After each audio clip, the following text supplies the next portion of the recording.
Hello friends, welcome to my channel. In this video we are going to discuss about another new concept called arrow function. So this particular arrow function is very important part of ES6, and you will see what is the difference between the functions that we have been using earlier and how the syntax, how the way we are going to write this function is different, how simple this arrow function is as compared to the other function. So we'll be discussing what all things have been changed while declaring and define a function, and what are the new operators that are being introduced while creating a arrow function.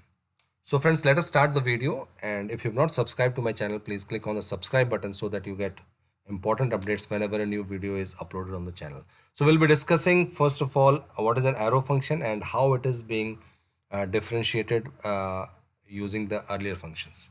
So we will be again using the code to show how this functions are being created. So normal function, suppose I want to create a normal function, my function equal to function. Okay, so this is function and this is there, and then we have parenthesis, and this is console.log,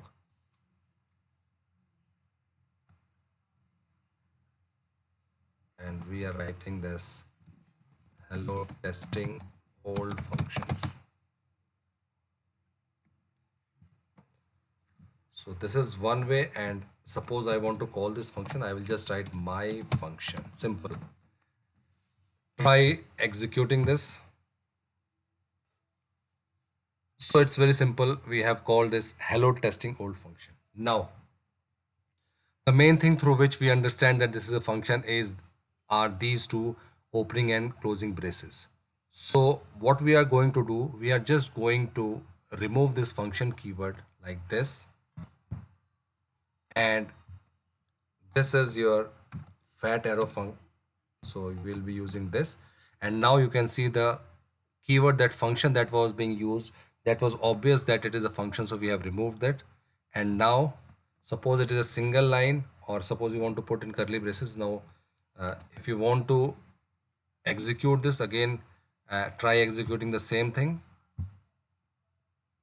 and you will see that now the syntax is different, and again you are getting the same thing, but in this case we don't have any function or something, we are just calling this. Suppose you want to pass any parameter, so suppose I want to pass 4, so it will be in some variable, so I will be writing num, and I can print it like this.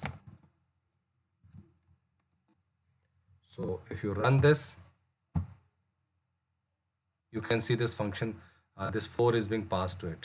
You can also use the string literal that we have already used, so backtick, and in that case you don't need to use this plus what we have already discussed. So you can write this, and you can write dollar and then these braces, and then you can write this num.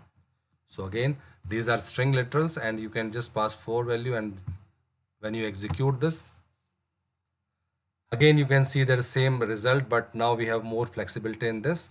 Other thing is, like, suppose that you have only one statement, so no need for these braces. That is a normal rule in if else everywhere. Suppose if we have only one sentence, then we don't need opening and curly braces. Now again execute this, so you will find that this is run without debugging, and again the result is same.